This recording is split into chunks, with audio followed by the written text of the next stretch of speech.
નમસ્તે વિદ્યાર્થીઓ.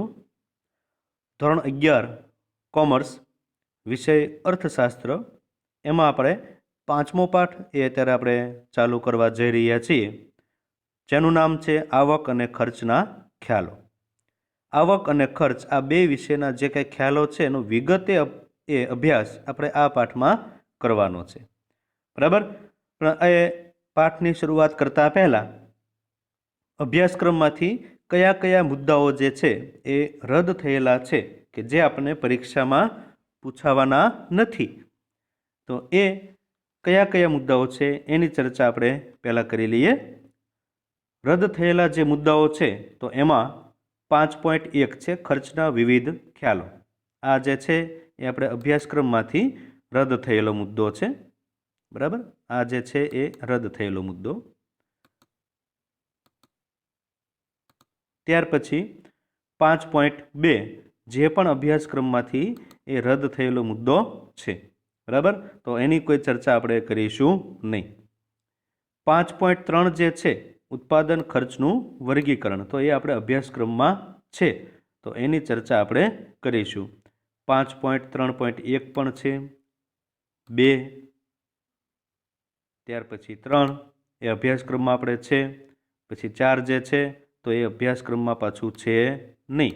5.3.4 બરાબર, એ આપણે અભ્યાસક્રમમાં પાછું નથી. હવે ત્યાર પછી 5.3.5 એ પણ આપણે અભ્યાસક્રમમાં જે છે એ રદ થયેલો મુદ્દો છે. 5.3.6 એ આપણે અભ્યાસક્રમમાં રાખેલો છે અને 5.3.7 એટલે કે સીમાંત ખર્ચ એ પણ રાખેલું છે. હવે એના પછી 5.4 સરેરાશ અને સીમાંત ખર્ચ વચ્ચેનો સંબંધ એ અભ્યાસક્રમમાં રાખેલો મુદ્દો છે.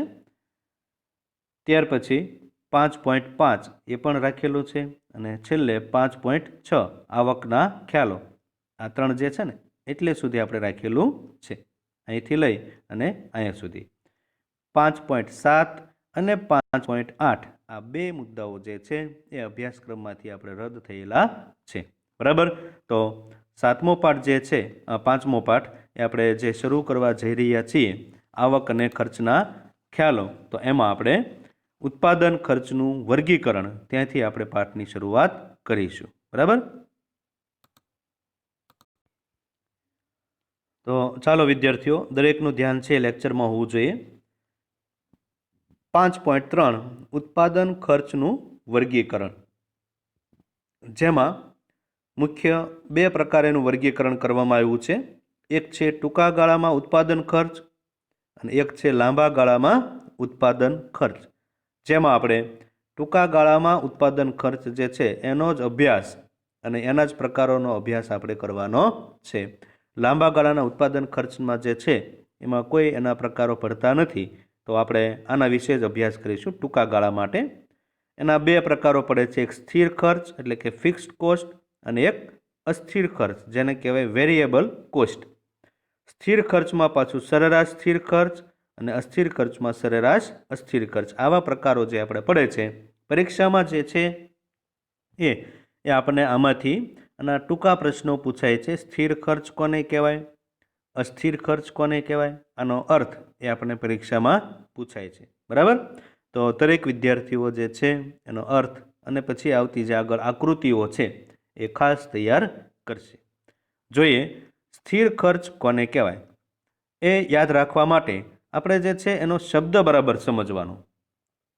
એટલે કે સ્થિર ખર્ચનો શબ્દ, સ્થિર એટલે કે એમનેમ, એમાં કાંઈ ફેર પડે નહીં, વધઘટ ન થાય. બરાબર ને. તો એ નામ પ્રમાણે જો આપણે જોઈએ ને તો એનો અર્થ છે સમયના ટૂંકા ગાળામાં જ બધું આવે છે. બરાબર. અહીંથી એનો જવાબ છે ઉત્પાદનનું પ્રમાણ વધે, ઘટે કે શૂન્ય થાય પરંતુ ખર્ચમાં કોઈ પણ જાતનો ફેરફાર થતો ન હોય એવા ખર્ચને સ્થિર ખર્ચ કહે છે. ખ્યાલ આવ્યો? ઉત્પાદન વધે, ઘટે કે શૂન્ય થાય પણ ખર્ચમાં કાંઈ ફેરફાર ન હોય કે કાંઈ ફેરફાર થાય જ નહીં, એના શબ્દ પ્રમાણે એ ખર્ચ કેવો રહે છે? સ્થિર. એકદમ સરળમાં સરળ છે.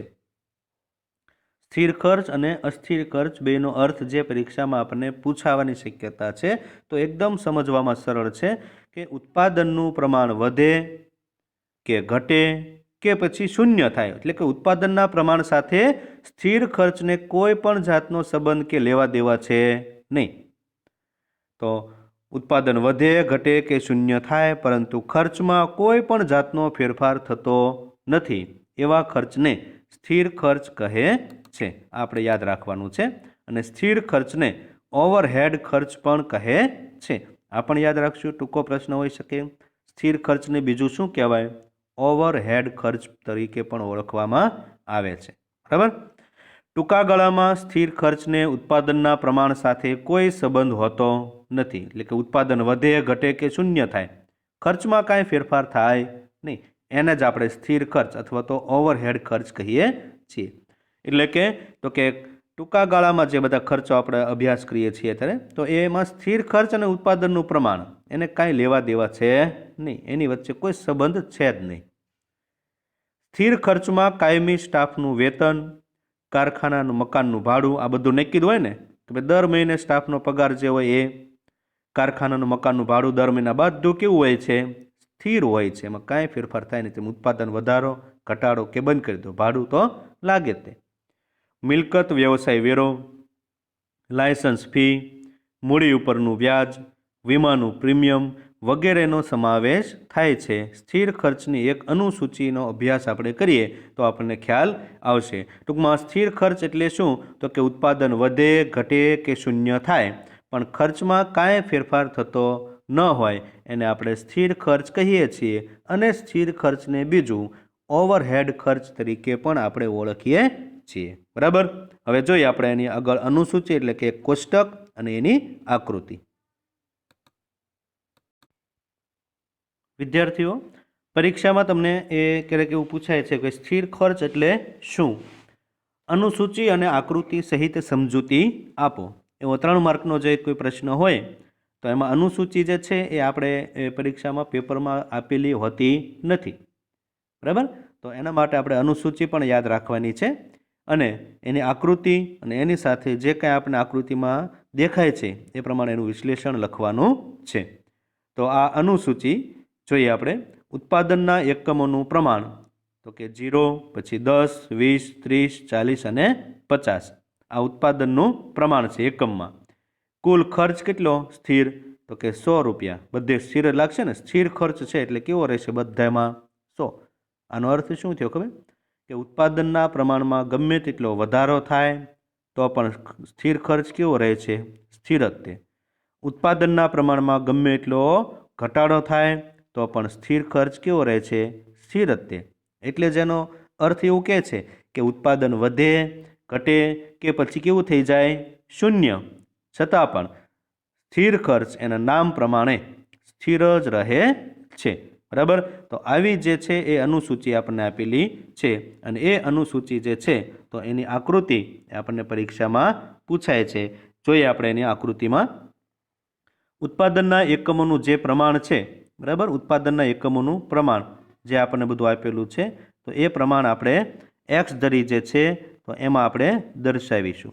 તો 10, 20, 30, 40 અને 50 ને 60 આ ઉત્પાદનનું પ્રમાણ છે. સ્થિર ખર્ચ આપણને આપેલો છે તો કે 100 રૂપિયા. તો એના માટે જે છે 20થી આપણે એની અનુસૂચિ મુજબ રાખશું સંજ્ઞા પ્રમાણે સ્કેલમાં. 20, 40, 60, 80, 100 અને 120 એ વાય ધરી ઉપર રાખશું. ઓલું છે એક્સ ધરી ઉપર રાખશું. હવે આપણે શું કરવાનું છે? અનુસૂચિ હોય ને એ પ્રમાણે જ આપણે આકૃતિ દોરવાની છે. બરાબર. તો એમાં જે છે એ ઉત્પાદનનું પ્રમાણ જે છે 10, એની સામે ખર્ચો કેટલો છે? સ્થિર ખર્ચ 100. તો આ ઉત્પાદનનું પ્રમાણ 10 અને ખર્ચ જે આ 100 છે તો એનું બિંદુ આપણને અહીંયા મળ્યું ને, આ એક બિંદુ આપણને મળ્યું. બીજું 20ની સામે પણ 100 તો આ 20 એમાં પણ એક બિંદુ આપણને પ્રાપ્ત થયું. 30ની સામે પણ 100, 40ની સામે પણ 100, 50ની સામે પણ 100. તો આવા બિંદુ આપણને પ્રાપ્ત થયા. આ બધા બિંદુઓ જે છે એને એક રેખા સાથે આપણે જોડી દઈએ તો આને જે છે એ આપણે સ્થિર ખર્ચની રેખા તરીકે ઓળખીએ છીએ. તો આ જે છે ને એમાં એવું એ કહેવા માગે છે કે ઉત્પાદનનું પ્રમાણ જે છે એ વધે કે પછી ઘટે, પણ સ્થિર ખર્ચ કેવો રહેશે? સ્થિર જ રહેશે, એમાં કાંઈ ફેર પડશે નહીં, કારણ કે એનું નામ જ એ આપણે યાદ રાખવાનું છે, સ્થિર ખર્ચમાં સ્થિર જ રહે એનો ખર્ચો, કાંઈ વધે ઘટે નહીં. શેમાં વધે ઘટે? અસ્થિર ખર્ચ હોય ને તો વધે ઘટે થાય. ઉત્પાદન વધારો ને તો એમાં વધશે, ઘટાડો તો ઘટશે. પણ સ્થિર ખર્ચમાં ઉત્પાદન વધે કે પછી ઘટે, પણ એના ખર્ચમાં કોઈ ફેરફાર થતો નથી, એટલે એની રેખા જે છે એ આવી આપણને સીધી જોવા મળે. અહીંયા જે છે આપણે એના બધા બિંદુઓ આપી દો, આ એ બિંદુ, આ બી, સી, ડી, ઈ અને એફ, આ બધા જે છે એ બિંદુઓ આપી દો એટલે આ જે રેખા થઈ ગઈ આપણને મળે, તો એ જે છે એ સ્થિર ખર્ચની રેખા તરીકે આપણે એને ઓળખીએ છીએ. બરાબર, યાદ રાખજો આ આકૃતિને. હવે આપણે જોઈએ એનું વિશ્લેષણ. અનુસૂચિમાં દર્શાવ્યા પ્રમાણે પેનનું ઉત્પાદન 0 હોય કે 10 હોય, 20 હોય, 30, 40 કે 50 એકમ જેટલું હોય, ભલે એટલું વધે, પણ ઉત્પાદન ખર્ચ દરેક વખતે એક સરખું સ્થિર જ રહે છે. એટલે કે કેટલું? 100 રૂપિયા જ રહે છે, જે સ્થિર જ છે, એમાં કાંઈ ફેરફાર થતો નથી. તો આવા ખર્ચને સ્થિર ખર્ચ કહે છે. અહીં ઉત્પાદનનું પ્રમાણ બદલાય છે, પરંતુ ખર્ચ બદલાતું નથી, તેથી તેને કુલ સ્થિર ખર્ચ કહે છે. ઉત્પાદનનું પ્રમાણ જે છે ને આપણે જોયું કે ભાઈ વધે છે, આમ કરીએ તો ઘટે છે, પણ ખર્ચ જે છે ને એમાં કોઈ પણ જાતનો ફેરફાર થતો નથી, તો આને આપણે કુલ સ્થિર ખર્ચ તરીકે ઓળખીએ છીએ. આકૃતિ જે છે એમાં આપણે જોયું આ ઓ એક્સ ધરી છે અને આ જે છે એ ઓ વાય ધરી કહેવાય. આડી ધરી હંમેશા એક્સ હોય, ઊભી ધરી વાય. આકૃતિમાં ઓ એક્સ ધરી ઉપર ઉત્પાદનનું પ્રમાણ અને ઓ વાય ધરી ઉપર ખર્ચ રૂપિયામાં દર્શાવેલ છે.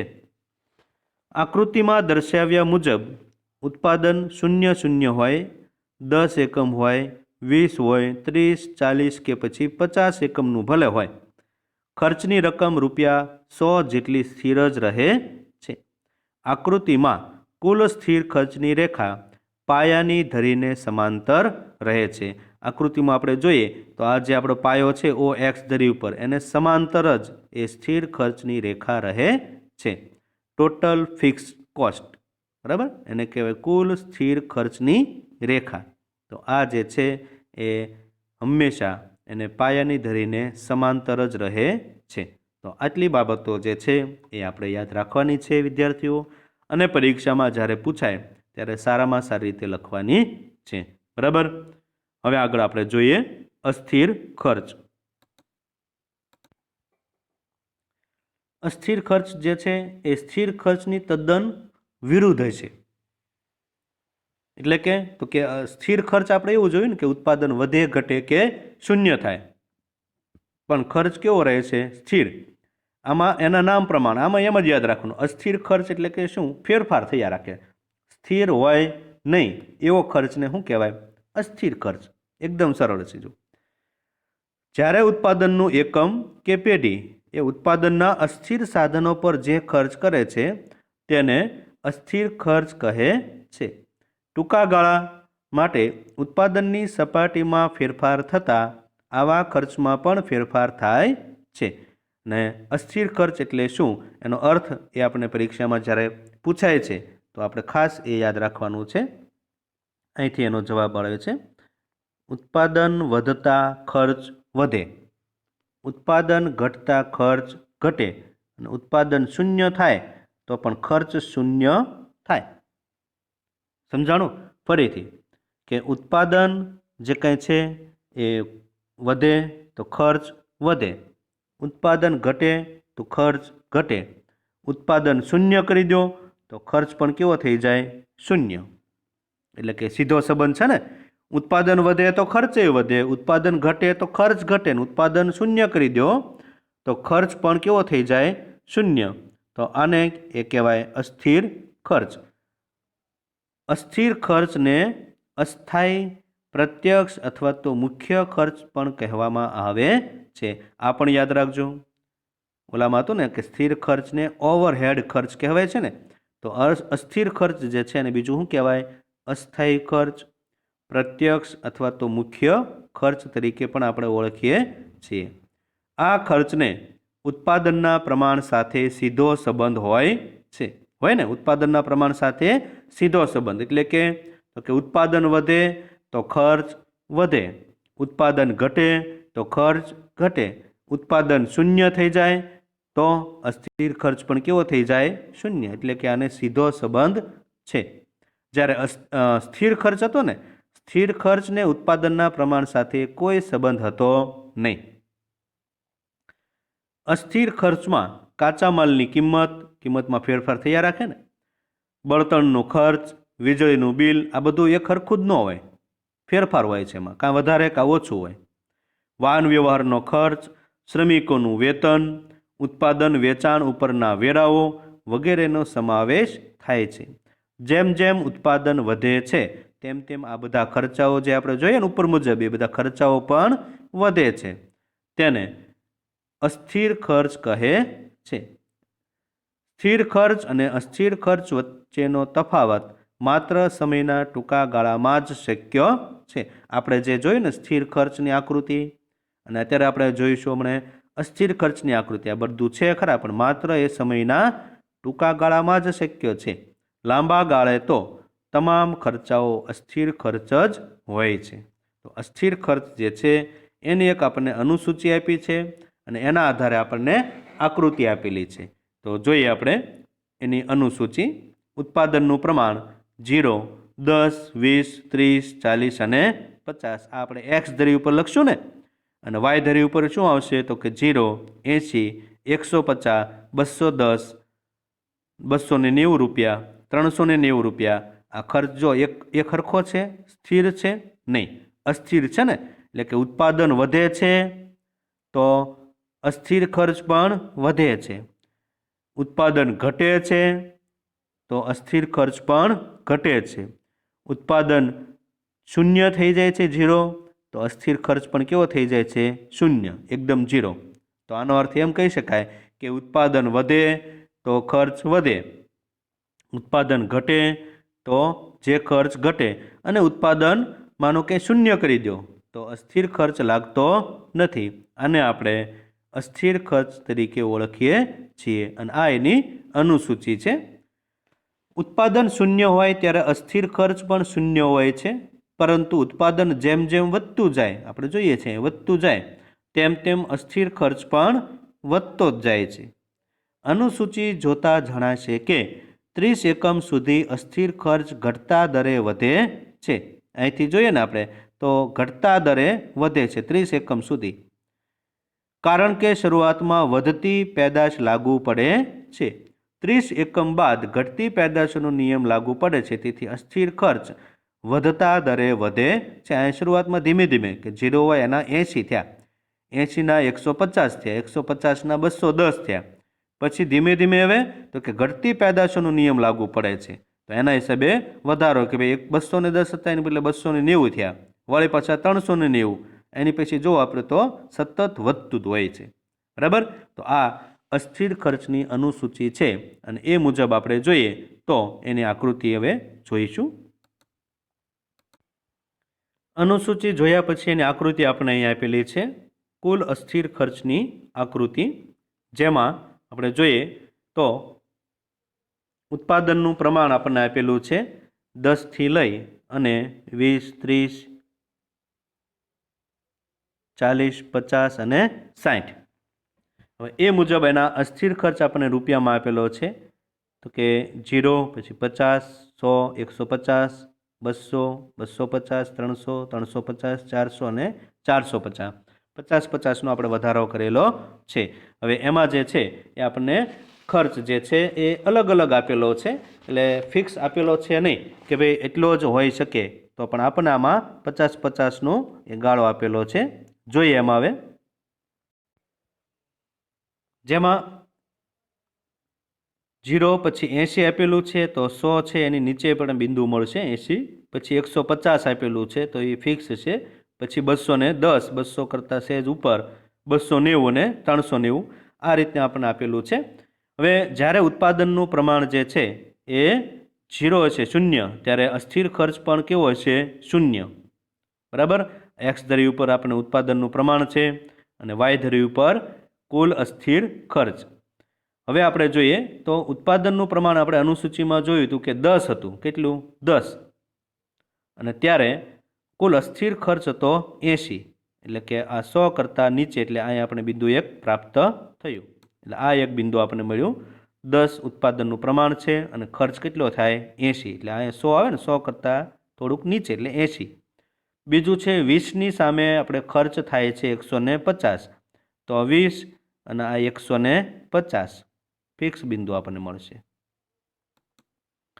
ત્યાર પછી 30ની સામે 210, 200 કરતાં સહેજ ઉપર. 40ની સામે 290 આપણને આપેલું છે અનુસૂચિમાં, અને 50ની સામે 390. આ 400 છે ને અહીંયા, તો એની કરતાં સહેજ નીચે, એટલે આ 390. આ રીતે જે છે એ આપણને બધા બિંદુઓ પ્રાપ્ત થયા છે. હવે આ બધા બિંદુઓ જે છે એને એક આપણે રેખા સાથે જોડી દઈએ. તો આ જે રેખા આપણને બની, બરાબર, તો એ છે ટોટલ વેરિયેબલ કોસ્ટ. ટોટલ એટલે શું? કુલ. અને વેરિયેબલ એટલે અસ્થિર, અને કોસ્ટ એટલે કે ખર્ચ. TVC, જેને આપણે ટૂંકમાં કહીએ છીએ ટોટલ વેરિયેબલ કોસ્ટ, એટલે કુલ અસ્થિર ખર્ચની રેખા. હવે આમાં આપણે જોઈએ ને તો જો કે જેમ જેમ ઉત્પાદન વધતું જાય, જેમ જેમ અહીંથી આપણે જોઈએ તો આમાં જેમ જેમ ઉત્પાદન વધતું જાય છે ને, તેમ તેમ એ અસ્થિર ખર્ચ પણ કેવો થાય? વધતો જ જાય છે. જેમ જેમ ઉત્પાદન અહીંથી આપણે એમ ઘટતું જાય તો એને જેમ ખર્ચ પણ ઘટે છે. ઉત્પાદન શૂન્ય કરો તો અસ્થિર ખર્ચ પણ લાગતો નથી, એ પણ શૂન્ય થઈ જાય છે. તો આ પ્રમાણે જે છે એનો અર્થ આપણે કહેવો હોય તો એમ કહી શકીએ કે ઉત્પાદન વધે તો જે ખર્ચ વધે, ઉત્પાદન ઘટતા જે ખર્ચ ઘટે. આ ઉત્પાદન વધે તો ખર્ચ વધે છે, ઘટતા ઘટે છે. ઉત્પાદન શૂન્ય કરી દો તો અસ્થિર ખર્ચ લાગતો નથી. આને કહેવાય અસ્થિર ખર્ચની રેખા. બરાબર. જોઈએ આકૃતિમાં OX ધરી ઉપર ઉત્પાદનના એકમો અહીંયા જે છે એ, અને OY ધરી ઉપર કુલ અસ્થિર ખર્ચ રૂપિયામાં દર્શાવેલો છે. જેમ જેમ ઉત્પાદન વધે છે, એટલે કે 10, 20, 30, એમ તેમ અસ્થિર ખર્ચ પણ વધે. 80, 150 અને 210 વધતો જાય છે. અસ્થિર ખર્ચની રેખા ઉદ્ગમ બિંદુથી, અહીંથી ઉદ્ગમ બિંદુથી એ શરૂઆતમાં ધન ઢાળવાળી હોય છે, કારણ કે શરૂઆતમાં ઘટતા દરે અને ત્યારબાદ વધતા દરે કુલ અસ્થિર ખર્ચ વધે છે. શરૂઆતમાં ધીમે ધીમે વળી પાછી ક્યાં જશે? ઉપર તરફ જાય છે. ટૂંકા ગાળામાં સ્થિર ખર્ચ નિશ્ચિત હોય છે, પરંતુ અસ્થિર ખર્ચ બદલાતું રહે છે. આ ખર્ચ ઉત્પાદન સાથે સીધી રીતે સંકળાયેલા હોય છે. તેમજ પ્રોફેસર માર્શલ અસ્થિર ખર્ચને જ મુખ્ય ખર્ચ કહે છે. બરાબર. તો આ અસ્થિર ખર્ચની અનુસૂચિ અને એની આકૃતિ એ આપણે જોઈ ગયા. બરાબર. તો આજનો લેક્ચર જે છે એ આપણે અહીં સુધી રાખીએ. બહુ મહત્ત્વની જે બાબત છે ને, બે, એનો અભ્યાસ આપણે અહીંયા કર્યો છે. યાદ રાખજો વિદ્યાર્થીઓ. એક સ્થિર ખર્ચ અને એક અસ્થિર ખર્ચ.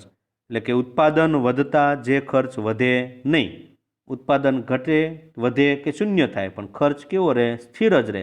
એને કહેવાય સ્થિર ખર્ચ, જેને ઓવરહેડ ખર્ચ તરીકે પણ આપણે ઓળખીએ છીએ. અને બીજું આપણે જોયું અત્યારે અસ્થિર ખર્ચ, એટલે કે ઉત્પાદન વધતા જે ખર્ચ વધે, ઉત્પાદન ઘટતા જે ખર્ચ ઘટે, ઉત્પાદન શૂન્ય કરી દો તો જે ખર્ચ લાગે નહીં, એને કહેવાય અસ્થિર ખર્ચની રેખા. બરાબર. તો અનુસૂચિ અને આકૃતિ આપણને બે પરીક્ષામાં પૂછાય એવું એ શક્યતા છે.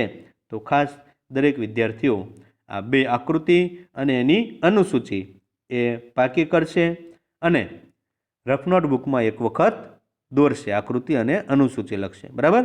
આ આજનું તમારું હોમવર્ક છે. આજનો આ પહેલો લેક્ચર એ આપણે અહીં સુધી રાખીએ.